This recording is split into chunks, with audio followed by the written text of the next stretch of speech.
ឯកឧត្តមអភិបាលខេត្តស្ទឹងត្រែងបានអញ្ជើញជាអធិបតីក្នុងពិធីសម្ពោធដាក់ឲ្យប្រើប្រាស់ជាផ្លូវការប្រព័ន្ធផ្គត់ផ្គង់ទឹកទុយោនៅស្រុកសេសាននាព្រឹកថ្ងៃទី3ខែមីនាឆ្នាំ2025រដ្ឋបាលស្រុកសេសានបានរៀបចំពិធីសម្ពោធឲ្យប្រើប្រាស់ជាផ្លូវការប្រព័ន្ធផ្គត់ផ្គង់ទឹកទុយោនិងបានជំរុញឲ្យប្រជាពលរដ្ឋរស់នៅភូមិស្រែក1ឃុំស្រែក1តភ្ជាប់បណ្ដាញទឹកស្អាតប្រើប្រាស់ឲ្យបានគ្រប់ក្រុមគ្រួសារឯកឧត្តមសសុពុត្រាអភិបាលនៃគណៈអភិបាលខេត្តស្ទឹងត្រែងបានថ្លែងអំពាវនាវដល់ប្រជាពលរដ្ឋរស់នៅតាមតំបន់នោះថាឲ្យថែរក្សាសមិទ្ធផលនេះឲ្យដូចជាសមិទ្ធផលរបស់យើងដែលពុកម៉ែបងប្អូនមានភារកិច្ចការពារថែរក្សាហើយនឹងធ្វើឲ្យកាន់តែប្រសើរឡើង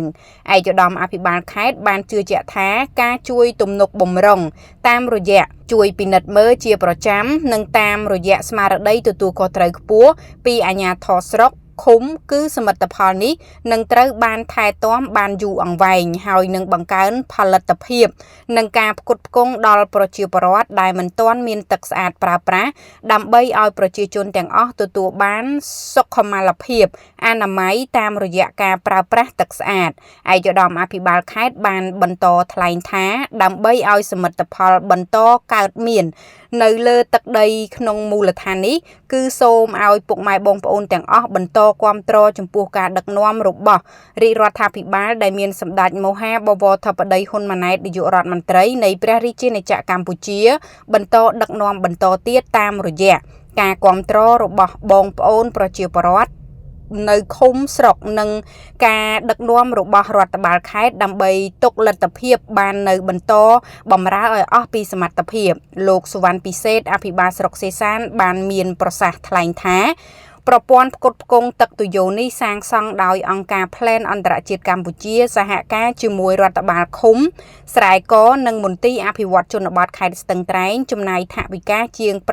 $50,000សហគមន៍ចូលរួមបដិភាគដីរបងនិងការថែទាំប្រជាពលរដ្ឋបានប្រើប្រាស់ចំនួន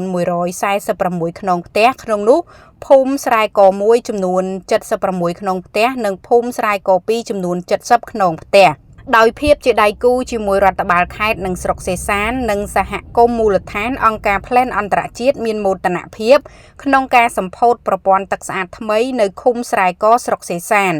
លោកយីកំថាននាយក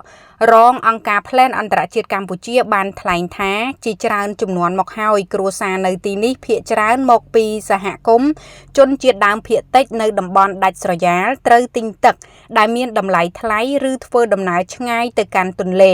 ស្ត្រីនិងក្មេងស្រីត្រូវចំណាយពេលនិងដើរផ្លូវឆ្ងាយទៅដងទឹកឬត្រូវចំណាយ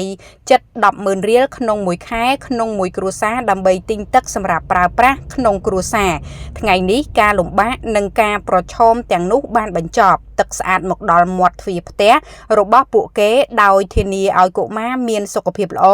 និងសហគមន៍កាន់តែមានសុខុមាលភាព